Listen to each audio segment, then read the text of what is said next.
Olá pessoal, Shalom, Shalom, Boker Tov, muito bom dia, Moré Malachi, Ben Israel. Estamos aqui na manhã deste que é o sexto dia da semana, último dia de nossas atividades, de nosso trabalho, porque ao final deste dia, sexto dia, é o dia em que Hashem, nosso Deus, determinou como dia sagrado o Santo Shabat.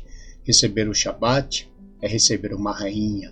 E quando temos a informação, de que vamos receber uma rainha na nossa casa, vamos preparar a nossa casa para receber essa rainha. Então, receber o Shabat é receber uma rainha. Então, hoje é dia dos preparativos para o recebimento do Shabat. Eu quero aqui dar as boas-vindas a todos. Muito bom dia, Boker Tov. A você que está conhecendo a nossa comunidade pela primeira vez, nós somos a Sinagoga Anusim Brasil, aqui da cidade de Criciúma, Santa Catarina.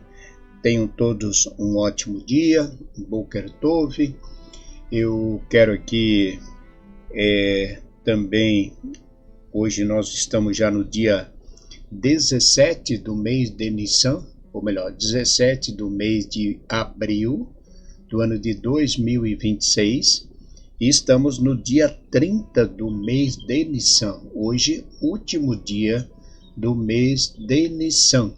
Após o pôr do sol, início de Shabat também é Rosh Chodesh, então hoje é um Shabat do sétimo dia, mais um dia também festivo, que é o início de um novo mês. E hoje, então, estamos no último dia, dia 30 de abril do ano de 5.786. E eu quero aqui desejar a todos, você que está de aniversário, nesse dia 17 do mês de abril, os nossos votos de parabéns, felicidades, e que Hashem, nosso Deus, lhe abençoe grandemente. Tenha muita saúde e muitas felicidades. Mazal Tov, parabéns. E a leitura de hoje, encerrando aqui as duas parashot, que nós estamos fazendo ao longo da semana, a Parashat Zaria e a Parashat Metzorah, que é a 27ª e 28ª porção. Então, a leitura de hoje está no capítulo 33 de Vaikra, capítulo 14, verso 33 até o capítulo 15, também verso Pasuk 33. Vamos então à leitura de nossa bendita Torá. Baru atah Adonai Eloheinu melech haolam, asher bahar banu mikol hamim venatam lanu et torato, Baru atah Adonai noten hatorá. E falou o Eterno a Moshe e a Aharon, dizendo: quando vierdes à terra de Canaã, que eu vos dou por possessão, porei chaga de lepra nas casas da terra de vossa possessão. E virá aquele de quem for a casa e denunciará ao sacerdote, dizendo: parece-me que há como chaga na minha casa. E ordenará o sacerdote, e despejarão a casa antes que venha o sacerdote para ver a chaga, para que não fique impuro tudo o que está na casa, e depois assim virá o sacerdote para ver a casa. E verá a chaga, e eis que as chagas estão nas paredes da casa, fundas à vista, verde ou vermelhas, e sua aparência é mais funda do que a parede. E sairá o sacerdote da casa até a sua entrada e cerrará a casa por 7 dias. E tornará o sacerdote no 7º dia e verá. E eis que se estendeu a chaga nas paredes da casa, e ordenará o sacerdote, e tirarão as pedras as quais está a chaga, e as jogarão fora da cidade em lugar impuro, e fará raspar a casa por dentro, em redor da chaga, e jogarão o pó que rasparam fora da cidade em lugar impuro, e tomarão outras pedras e trarão ao lugar daquelas pedras, e tomarão outro pó e rebocarão a casa. E se voltar a chaga e brotar na parede depois de tirar as pedras, depois de raspar a casa e depois de ser rebocada, virá o sacerdote e verá. Eis que se estendeu a chaga na casa, ela é lepra maldita na casa, ela é impura. Derrubará a casa, suas pedras, suas madeiras e todo o pó da casa, e os tirará para fora da cidade em lugar impuro. E aquele que vier à casa durante os dias de seu encerramento será impuro até a tarde. E aquele que se deitar na casa lavará suas vestes, e quem comer na casa lavará suas vestes. E se vier o sacerdote vir que não se estendeu a chaga na casa depois de ser rebocada, purificará o sacerdote a casa, porque foi curada a casa. E tomará para purificar a casa 2 pássaros, pau de cedro, carmesim e ísopo, e degolará um dos pássaros num utensílio de barro sobre águas vivas, e tomará o pau de cedro, o ísopo, o carmesim e o pássaro vivo, e os molhará no sangue do pássaro degolado nas águas vivas, e aspergirá a casa 7 vezes, e purificará a casa com o sangue do pássaro, com as águas vivas, e com o pássaro vivo, com o pau de cedro, com o ísopo e com o carmesim. E soltará o pássaro vivo fora da cidade, sobre a face do campo, e espiará pela casa e será pura. Esta é a lei de toda chaga de lepra e de da tinha, e da lepra, das roupas, e da casa, e da inchação, da pústula e da mancha, para ensinar no dia em que fores impuros, esta é a lei da lepra. E falou o Eterno a Moshe e a Arão, dizendo: falai aos filhos de Israel e dizei-lhes: qualquer homem que emanar de sua carne fluxo, por seu fluxo ele é impuro, e essa será sua impureza no seu fluxo, seja que sua carne deixe vazar o seu fluxo, ou que se retenha a sua carne por seu fluxo, e sua impureza. Qualquer cama sobre a qual se deitar aquele que tem fluxo será impura, e todo objeto sobre o qual se assentar será impuro. E o homem que tocar em sua cama lavará suas vestes, se banhará em água, e será impuro até a tarde. E quem se assentar sobre o objeto em que se assentou, que tem o fluxo, lavará suas vestes, se banhará em água, e será impuro até a tarde. E quem tocar na carne do que tem fluxo, lavará suas vestes, se banhará em água, e será impuro até a tarde. E quando cuspir que tem fluxo sobre o que é puro, a pessoa que tocar naquela coisa lavará suas vestes, se banhará em água, e será impuro até a tarde. E tudo sobre o que cavalgar, o que tem fluxo, será impuro, e todo aquele que tocar em alguma coisa que tenha estado debaixo dele ficará impuro até a tarde. E quem levar todas essas coisas lavará suas vestes, se banhará em água, e será impuro até a tarde. E todo aquele em quem tocar o que tem fluxo, sem ter antes lavado as suas mãos em água, lavará suas roupas, se banhará em água, e será impuro até a tarde. E o utensílio de barro em que tocar o que tem fluxo será quebrado, que todo utensílio de madeira será lavado em água. E quando estiver limpo de seu fluxo, quem o tiver contará para si 7 dias, desde sua impureza para sua purificação, e lavará suas vestes, banhará sua carne nas águas vivas, e será puro. E no 8º dia tomará para si 2 rolas, ou 2 pombinhos, e virá diante do Eterno à entrada da tenda da reunião, e os dará ao sacerdote, e os oferecerá ao sacerdote impor um por sacrifício de pecado e outro por oferta de elevação, e expiará por ele o sacerdote diante do Eterno por seu fluxo. E o homem, quando sair dele sêmen, banhará em água toda a sua carne, será impura até a tarde. E toda a roupa e todo o couro sobre o que houver o sêmen serão lavados em água e ficarão impuros até a tarde. E mulher, quando se deitar com ela um homem e sair dele sêmen, ambos se banharão em água e serão impuros até a tarde. E mulher, quando tiver fluxo, e o fluxo da sua carne for de cor sanguínea, 7 dias ficará separada na sua impureza, e todo aquele que tocar nela será impuro até a tarde. E tudo sobre o que ela se deitar na sua impureza será impuro, e tudo sobre o que ela se sentar será impuro. E todo que tocar em seu leito lavará suas vestes, se banhará em água e será impuro até a tarde.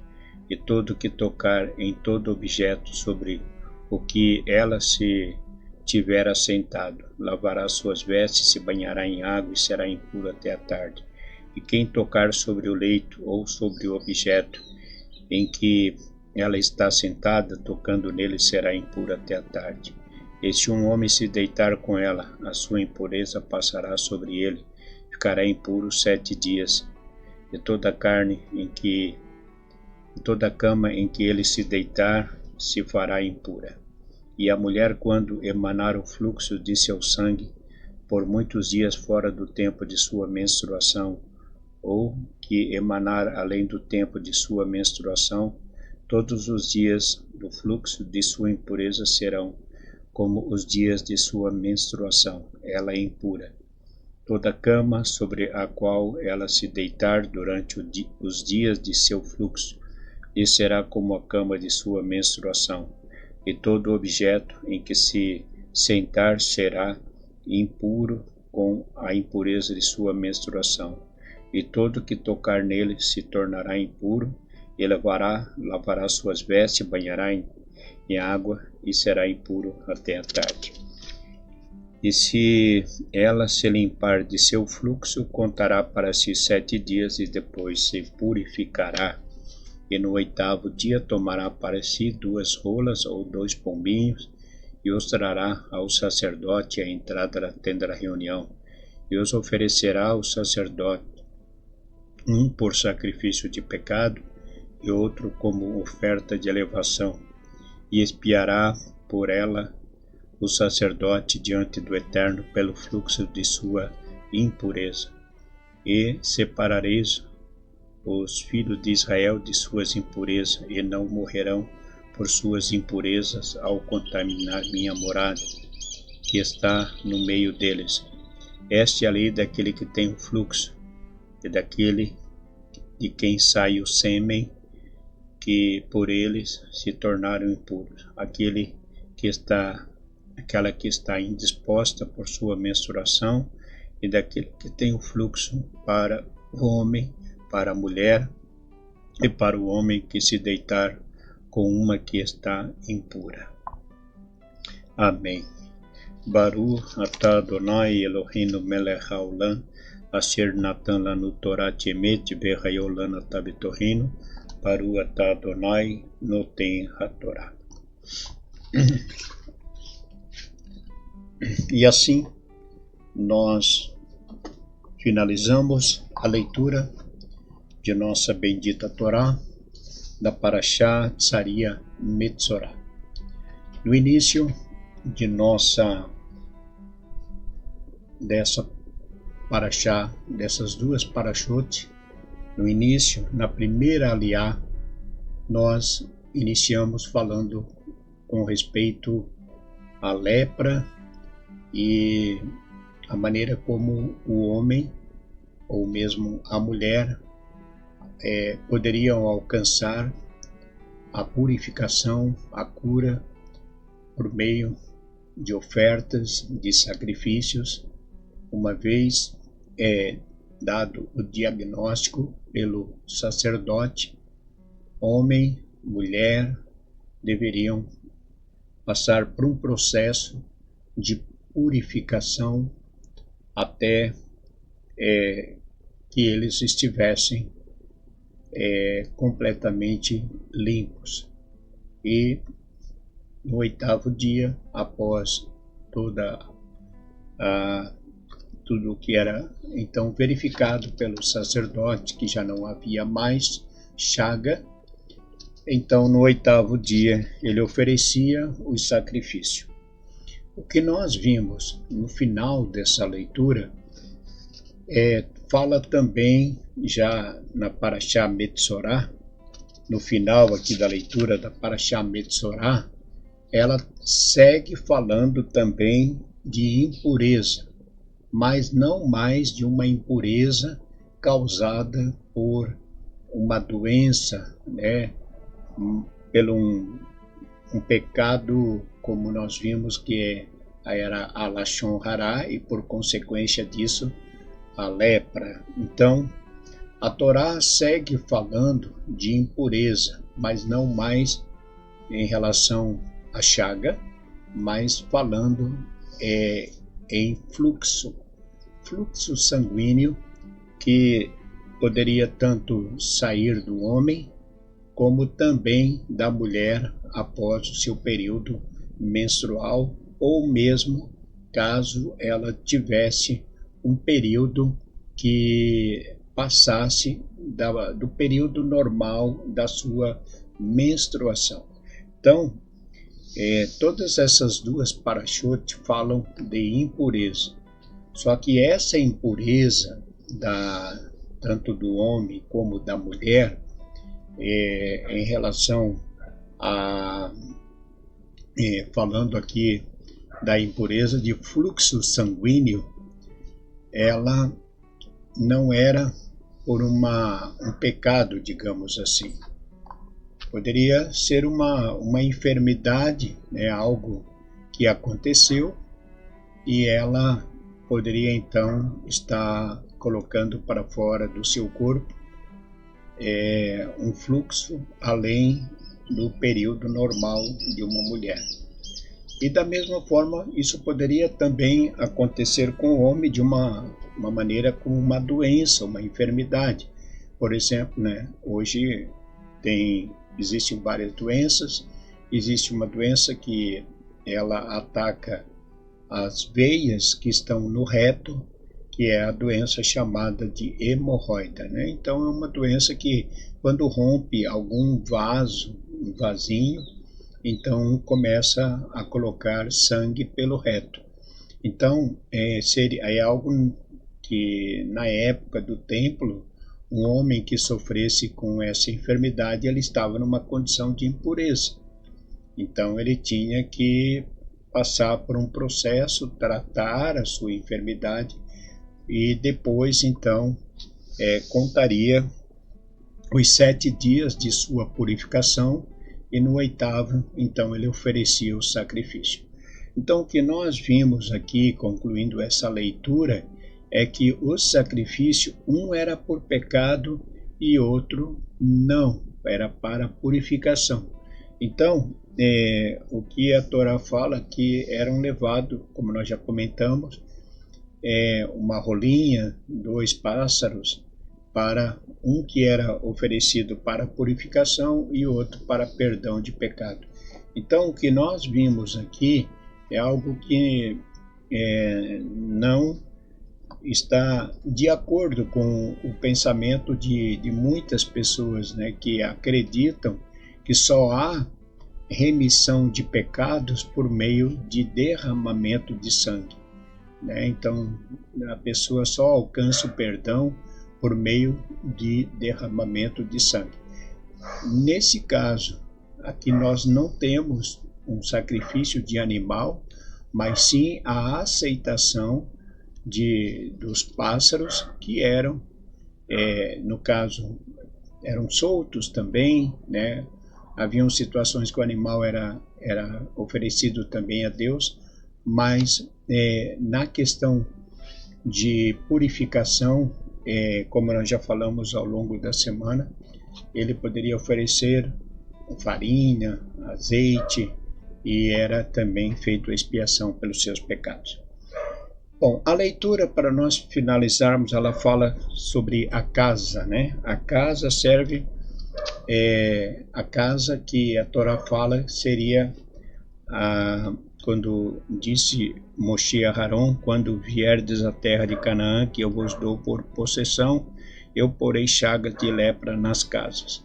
Então, as chagas que estariam nas casas que os hebreus, os filhos de Israel, estariam tomando posse, que era dos moradores, daqueles que haviam tomado a terra de Canaã, nossos sábios vão dizer que a casa serve para guardar bens, simboliza, nesse caso, o lugar do intelecto da pessoa onde são guardados os valores morais, éticos e espirituais. Ao ocuparem a terra de seus inimigos, os filhos de Israel corriam o risco de se assimilarem, os valores negativos dos mesmos, tais como a idolatria e etc. Para apontar essas falhas, Deus enviava a lepra como sinal da existência de valores impuros. Ou seja, ao entrar naquelas casas, tinha que, se a parede estivesse com sinais de lepra, significava que aquela casa não estava pura. Ele não podia habitar naquela casa sem fazer uma purificação da casa, né? Como nós vimos aqui na leitura. Então, o que o Eterno realmente não queria é que os filhos de Israel se envolvessem com aquela idolatria que estava dentro daquela casa. Então, antes dele entrar naquela casa e ali mesmo formar a sua casa como local onde ele estaria fazendo as suas preces também, aquela casa teria também estar numa condição de pureza. Então, para isso também, além da cura física, também era feita uma cura da casa onde o judeu estaria habitando. Então, devemos nós também ter cuidado para não nos contaminarmos com as impurezas, com aquilo que o mundo nos apresenta, né? Então, isso pode nos causar uma impureza também. É isso, pessoal. Nós vamos ficar por aqui e desejamos a todos um ótimo dia. Que Hashem, nosso Deus, vos abençoe e vos guarde, livre de todo mal e de todo perigo. Desde já convido a todos a estarem conosco no nosso serviço de Kabbalat Shabbat, permitindo Hashem, 19 horas, serviço de Kabbalat Shabbat pelo nosso canal Anusim Brasil Criciúma. Um ótimo dia a todos, que Hashem os abençoe e vos guarde, livrando de todo mal e de todo perigo. Um ótimo dia, Boker Tov, Shabbat Shalom a todos. Fique com Deus.